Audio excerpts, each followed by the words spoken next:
Shalom Bapak Ibu yang dikasihi oleh Tuhan Yesus Kristus.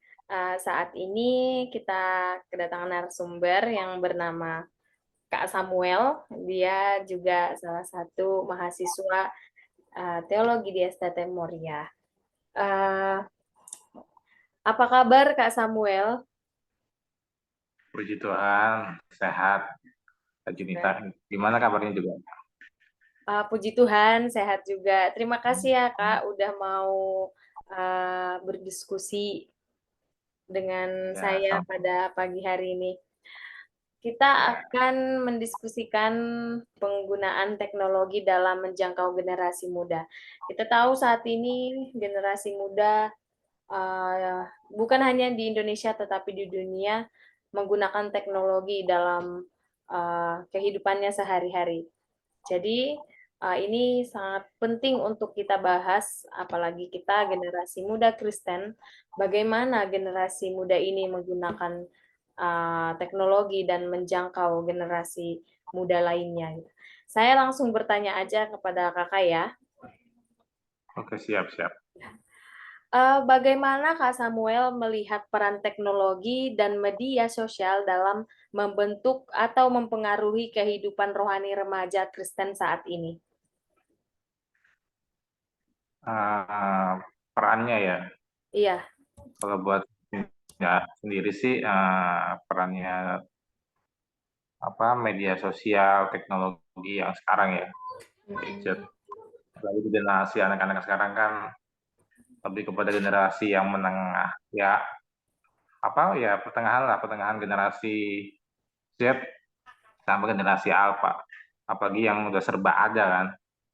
Dan pastinya untuk remaja Kristen ini seharusnya sih baik gitu ya, perannya baik karena terutama kan kalau misalkan secara kita mungkin sebagai di gereja kan, dan sekarang kan anak-anak muda apalagi di generasi saya kan bahasanya itu ya perlu harus dari gereja kan belajar kayak gimana, dan nggak ada sumber-sumber lain. Dan kalau misalkan kita pengen tahu hal-hal itu kan paling tidak kan kita tanya ke guru agama kita di sekolah juga terbatasnya karena apa kan, apalagi kalau di sekolah negeri kayak saya ini kan ngajar itu di sekolah negeri. Dulu saya juga pernah sempat ngajar di sekolah SMP ya negeri, itu ya terbatas karena kan saya latar belakang dari gereja yang kalau kita kan di Kristen kan Pentakosta dengan uh, karismatik, jadinya kan pasti beda dengan murid-murid saya yang Protestan kan, pasti nanya kan beda. Bagi anak-anak yang masih usia SMP itu kan mau akhir balik kan sulit. Nah, makanya kalau ada gadget, ada adanya media sosial itu ya sangat membantu. Mungkin ada yang dengan sama-sama dari mungkin temannya atau mungkin dari kakak seniornya di gereja yang juga akan bisa melalui media sosial belajar, mungkin yang juga sekolah teologi gitu kan bisa bertanya. Jadi ya perannya itu ya sangat baik sih kalau buat saya itu. Tapi Oh tak iya. tidak dipungkiri juga ada sisi buruknya, tapi di balik itu perannya seharusnya sih yang baik, bermanfaat lah. Oh iya. Kasih ya Kak. Terus pertanyaan kedua, apakah mengadopsi teknologi telah membantu atau menghambat pertumbuhan iman remaja Kristen secara pribadi? Mengapa demikian menurut Kak Samuel? Kalau itu uh, membantu atau menghambat gitu. Kalau saya jawab dari dua sisi itu bisa ya, nggak apa-apa ya. Iya, iya, nggak Karena apa-apa. pasti ada yang buat memajukan, bisa juga menghambat. Nah, Iya, kalau kita lihat pertama dari jeleknya dulu aja ya, biar nggak ini. iya, iya. Kalau buat menghambatnya, uh, ya kita lihat aja dari sisinya kan. Kalau menghambat, banyak sekali anak-anak kan akhirnya bahasanya kecanduannya apa? Mungkin karena tujuan awalnya untuk mungkin searching atau mungkin nyari penyusulan untuk tugas-tugas yang berhubungan mungkin secara agama kan, kayak misalkan di gerejanya mau ada tugas untuk mendekor atau apa kan hal yang baik gitu kan, kayak pohon Natal yang nggak gitu aja bisa buat yang dari daur ulang, atau pembelajaran teologi kan banyak sekali jurnal-jurnal atau buku-buku online pun ada buat belajar, terutama kita kita termasuk saya kan yang masuk apa kuliah di teologi kan perlu adanya itu. Tapi balik lagi kecanduannya akhirnya ke arah yang mana? Ya mungkin kalau sekarang kan game online, Iya. bisa sekali kan game online yang arahnya awalnya cuma ya bahasanya coba-coba, akhirnya ketagihan, akhirnya lebih lebih diprioritaskan gamenya daripada tujuan utamanya buat belajar atau buat hal-hal yang lebih positif gitulah. Bermain game tuh pun juga nggak maksud saya tidak yang hal yang negatif ya, positif buat ya kan pasti setiap orang ada yang juga yang untuk bahasanya refreshing ya, termasuk saya termasuk bermain game, tapi ya pernah saya juga di satu sisi yang kecanduan gitu. Dan itu buruk akhirnya, ini yang akhirnya jadwal pelayanan akhirnya capek gara-gara begadang main game, udahlah nggak pelayanan hari Minggu, akhirnya ya buruk juga kan, akhirnya menghambat buat pertumbuhan iman kita, yang akhirnya pelayanan juga minggu depan masih ada lagi ya, bahasanya begitu, padahal kan beda sekali gitu. Lalu juga hal contoh lagi menghambat kayak di media sosial itu kan tadi kan teknologi, kalau media sosialnya banyak sekali ya anak-anak ini seharusnya diberikan ya sudah ada barangnya, ada maksudnya belum, masih awal-awal. Kalau dulu-dulu zaman saya kan tahun saya 97 itu baru ada kan, teknologi kan perlu ada perkembangan terus dari awal, itu kan masih yang hal sederhana komputer, yang dulu belum ada laptop, masih komputer, masih ada telegram, ya macam-macam itu kan. Itu masih butuh proses. Nah, sekarang kan zaman sekarang ini udah ada. Nah, kadang pemakaian media sosial pun jadi tidak terkendali, mungkin dalam berkomentar, lihat ada mungkin di di jaring sosial yang lain ya, yang kita tahu banyak itu kan ya, berkomentar yang mungkin kita sebagai orang Kristen bukannya memberikan yang baik, komentarnya udah pakai ya bahasa binatang lah, atau mungkin bahasa gaulnya sekarang yang belum tahu artinya apa, asal dipakai. Sedangkan itu udah benar-benar menghina atau menjudge orang, apa yang sering sekali ya. Dan itu kan ini menghambat kita untuk pertumbuhan iman kita kan, iman kita kepada Tuhan, kepada Kristus itu. Jadi ya tidak, ketulusan kita itu jadi untuk kayak melayani itu ya bahasanya bukan sia-sia sih ya, jadi kayak omong kosong. Kita harusnya melayani itu memberikan contoh, ya nggak harus kita buktikan ke orang lain, tapi buat diri kita sendiri. Kalau misalkan kita benar, pelayanan kita pasti tulus gitu, kita memberikan yang terbaik buat Tuhan. Kadang anak-anak ini yang generasi sekarang ini susah ya, buat pelayanan aja susah, apa buat ibadah juga kan, apalagi itu. Dan itu ya salah satunya ya yang menghambat. Tapi kalau untuk kemajuannya bisa membangun iman kita ya, mungkin kayak tadi itu kan, buat kita belajar tentang ya mungkin tentang Kristus itu seperti apa sih, kan kita kalau baca kita mesti bingung. Nggak kan tadi yang saya bilang kan, kalau kita dulu zaman dulu kan terbatas, harus tanya langsung ke sumbernya, langsung ke mungkin ke Pak Pendeta atau mungkin ke guru agama. Sekarang udah ada media sosial dan banyak sekali jurnal-jurnal, buku-buku. Kita jadi lebih ya istilahnya kita bisa belajar mandiri, dan juga perlu adanya juga kita konfirmasi juga ke pendeta kita, ke guru-guru agama, guru-guru kita yang mungkin di sekolah ya, teman-teman yang masih sekolah atau mungkin yang kuliah pun juga nanya ke dosen-dosen.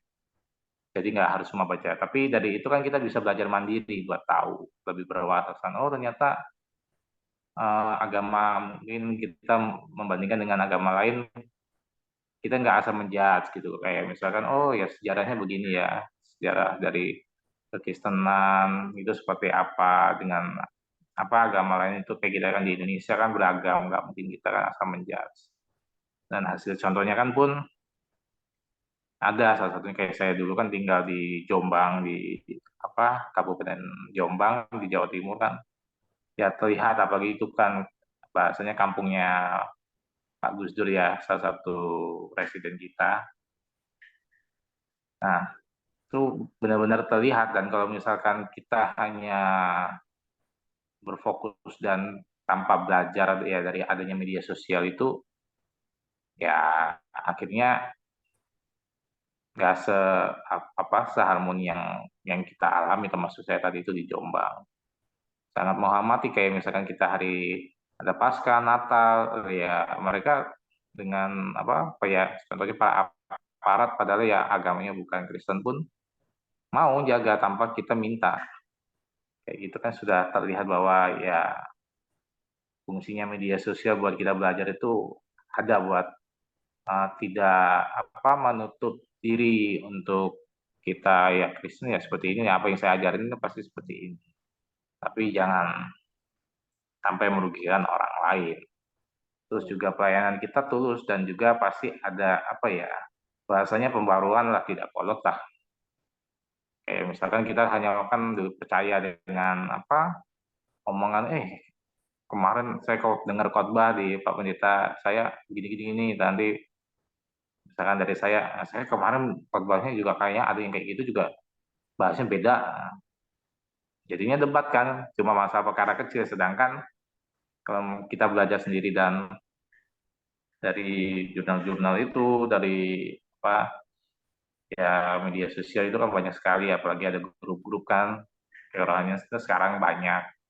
Dan saya juga lihat-lihat dari ya media sosial apa saudara-saudara yang Kristen itu juga ngeliat udah masuk di grup apa ya mungkin untuk penguatan iman gitu. Jadi selain kita belajar, terus juga kita juga ada misalkan ruang buat kita uh, melakukan hati kita kan, mungkin kita lagi bahasa anak-anak sekarang kan galau, aduh dilema, aduh mentalku sudah hancur nih gara-gara mungkin tugas di sekolah udah banyak, nilai ujiannya turun, dimarahin guru, masalah sepele, terus juga teman-teman juga pada apa ya bahasanya mungkin anak-anak sekarang HP-nya keren, HP itu cuma gini-gini aja, ya bahasanya akhirnya kan ke diri kan, ya kan adanya media sosial kan mungkin kita bisa ada ruang, ada mungkin kalau misalkan teman-teman tahu mungkin dari pendeta-pendeta yang memang bisa buat konseling atau mungkin tim doa atau mungkin grup yang sesama Kristen, mungkin remaja-remaja pemuda Kristen gitu kan masuk di grupnya buat nanti ada konseling atau apa, itu kan lebih juga bisa bukan menghambat ya, jadi kita bisa lebih memperbaiki, bisa menjadi lebih baik lagi untuk iman kita, lebih yang apa tidak menutup diri atau merusak ya, nggak melakukan apa-apa lah bahasanya, tapi bisa menjadi yang lebih baik, bukan memperburuk. Itu sih kalau dari saya. Iya, berarti tergantung remajanya juga ya, Kak. Dia Ya, mengambilnya bagaimana gitu ya. Bisa juga membantu, eh, bisa juga menghambat apa namanya pertumbuhan ya, pertumbuhan iman remaja ya Kristen penubuhan iman. tersebut. Ya. Oke, Ya, pertanyaan terakhir Kak, bagaimana cara ya. untuk terus mengembangkan hubungan dengan Tuhan dalam era digital ini?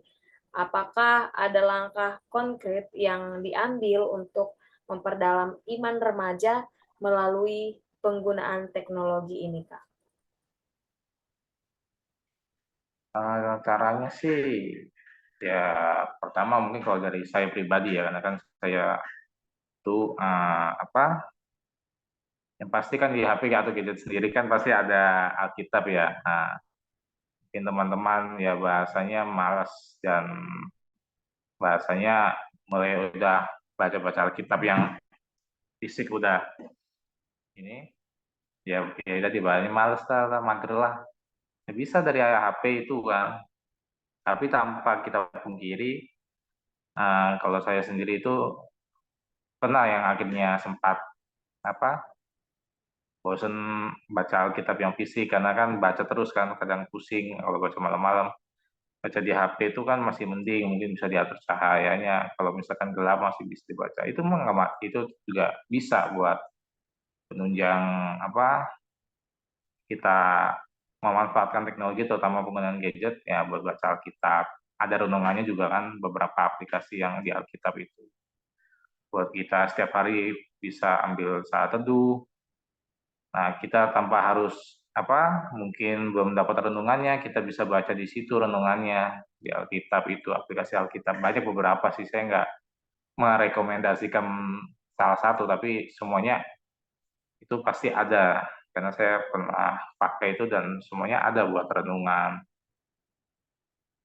Terus juga mungkin ada doa-doa di situ yang memang jadi konteks dalam renungan itu bisa lalu caranya lagi mungkin penggunaan teknologi itu jangan anak-anak kan selalu tertutup selalu terbuka jangan selalu pesimis lah karena kan sekarang kan zaman sekarang kalau nggak dikasih pelayanan sama mungkin bahasanya sama hamba Tuhan ya karena saya pernah ngalamin itu ya udah saya malas aja udah kayak nggak ngapa-ngapain sedangkan teknologi yang sedang berjalan pun ada gitu loh gimana caranya kita buat kembangkan diri kita mungkin skill kita kayak contoh di gereja kan nggak harus kita pelayan mimbar ya kalau mungkin suka di bidang bernyanyi latihan lah di YouTube sambil atau mungkin latihan ada aplikasi lain buat nyanyi buat meningkatkan ya kepedean mungkin ya kalau misalkan kita WL kan ada cara-cara beberapa gereja untuk menjadi WL yang baik ada banyak sekali kan di YouTube itu kan nggak cuma yang dari yang bukan Kristen saja, tapi kan yang Kristen pun ada gitu loh, malah bisa melatih diri kita buat lebih baik. Selain WL, mungkin singer ada, termasuk musik juga bisa. Nah, selain di mimbar pun banyak sekali kan yang kita bisa pelajari, apalagi di teknologi, terutama mungkin yang gerejanya sudah menengah ke atas, sudah ada buat LCD-nya buat memaparkan lirik lagu, kan bisa belajar buat multimedianya. Terus selain itu juga nggak juga masuk di bidang musik juga untuk sound systemnya kan itu belajar juga. Walaupun terlihat di atas tapi itu juga salah satu penting terutama di bidang musik itu di band-band itu kan pasti ada soundman-nya lah bahasanya jadi kan yang ngatur sistemnya buat suara itu masuk apa pasnya enggak nanti di ini apalagi di gereja yang sudah ada alat musiknya dan juga ada buat mengaturkan sound systemnya itu kan bisa buat belajar buat teman-teman tingkatkan dan akhirnya kan tanpa mungkin teman-teman minta atau tapi teman-teman sudah langsung bersedia kalau misalkan untuk melayani karena kan biasanya gembala itu kan bahasanya kita yang ngemis-ngemis itu enggak tapi pasti kita langsung ngajuin diri masalah kita diterima apa enggak yang penting kita sudah tingkatkan bahasanya ya skill kita untuk melayani Tuhan dari itu atau mungkin yang suka di situ biasanya ada gereja yang mungkin buat bahasanya itu Zoom kayak kan biasanya online atau mungkin ada dokumentasi buat kamera itu kan juga bisa belajar atau mungkin yang teman-teman termasuk saya ini kan ada yang jurusan teologi bisa buat belajar untuk berkhotbah yang baik yang benar kadang kan ada yang juga sekolah teologi belum bahasanya untuk ngomong di depan umum aja susah masih bahasanya gelagap lah atau masih kaku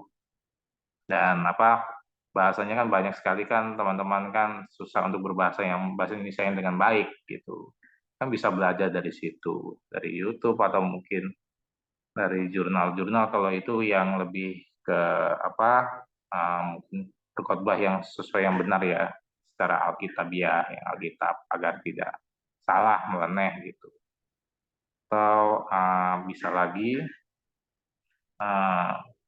untuk tidak, itu yang pasti jangan apa ya, bahasanya jangan minder atau apa ya, ragu-ragu lah, maksudnya jadi tidak yakin bahwa sering kayak mengalami yang namanya, ngapain sih ikut Kristen atau apa, kan itu sering sekali ya teman-teman yang apalagi tahunya bukan dari teman ini, kadang teman media sosial ini bilang, emang apa Kristen begitu ya, atau mungkin dikasih tawaran lain. Biasanya kan saya juga pernah ditawarin kayak misalkan, kayaknya enak loh apa agamamu yang kayak gini ya, apa lebih toleran atau apa. Jadi menurunkan iman kan, iman dia sendiri. Iya juga ya. Padahal dia sendiri yang udah jarang ibadah atau apa.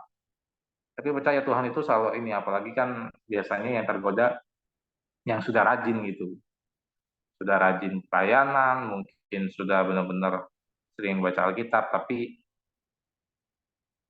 sering istilahnya terintimidasi sama media sosial yang dengan fakta-fakta, aduh kok pendeta ada yang kayak kemarin ada viral yang rame, sampai kita pungkiri yang harus itu berita yang tidak sesuai dengan usia, akhirnya kan tertonton juga. Kayaknya mikir, orang-orang Kristen kayak gini apa sekelas pendeta aja sampai terjerat polisi lah, ada yang kemarin ada kasus yang kriminal dan lain-lainnya. Apa emang Kristen itu ya bahasanya, apalagi kan Kristen kita kan selalu dibilangkan dengan pasti ada kasih lah. Pasti kalau ada Kristen itu pasti mengasihi atau apa. Tapi ternyata nyatanya di dunia memang tidak. Nah, dari situ teman-teman juga bisa belajar dari yang saya sebutkan di awal tadi, dari mungkin renungan, dan selain itu juga jangan lupa pastinya tetap ya konseling dengan mungkin pendeta di gerejanya teman-teman, atau di guru sekolah lah, guru agama itu bisa. Tapi terutama guru agama Kristen ya, kalau yang Kristen ya kita kan harusnya Kristen, nanti kalau kita Kristen guru agamanya adanya cuma guru agama itu ya jangan kata ini, atau bisa ke bimbingan konseling, biasanya kan ada di gereja atau mungkin sekolah yang memang juga bisa buat mungkin secara teman-teman memperbaiki diri apa yang benar atau salah, mungkin ada permasalahan yang sulit mungkin yang dihadapin di rumah atau apa, itu juga tidak masalah tanpa membahas yang bahasnya ke arah ke kekristenan ya, karena tanpa dipungkiri kita seringkali kalah itu bukan karena bahas kekristenan, tapi dari diri kita sendiri yang dihadapkan, aduh gagal terus lah, masalah terus lah. Kalau saya udah istilahnya itu udah benar-benar bukan mengabdi ya benar-benar berserah penuh lah kepada Tuhan, tapi kok hasilnya begini. Nah, perlunya kita memperbaiki diri agar tidak terjumus ke hal yang buruk, terutama penggunaan gadget kan, begitu. Mungkin itu sih kalau dari saya. Ya, saya setuju sih dengan Kak Samuel ini. Dan banyak cara juga ya untuk Ya, kita untuk terus mengembangkan hubungan kita dengan Tuhan dalam era ya, digital ini. Menurut saya Kak Samuel ini adalah seseorang juga yang mengikuti teknologi ya zaman sekarang. Dan Kak ya, Samuel ini juga kayaknya jadi contoh baik untuk remaja Kristen untuk saat ini di era digital ini. ya, amin, amin, ya. Terima kasih banyak ya Kak Samuel. Ya, Kiranya diskusi kita juga hari ini dapat memberkati semua para penonton. Cukup sampai di oh, sini diskusi kita. Terima kasih Kak Samuel. Jangan bosan-bosan sama, untuk diajak diskusi. Uh, Kiranya Tuhan ya, Yesus memberkati kita semuanya. Uh, Shalom, sampai bertemu lagi. ya, terima kasih.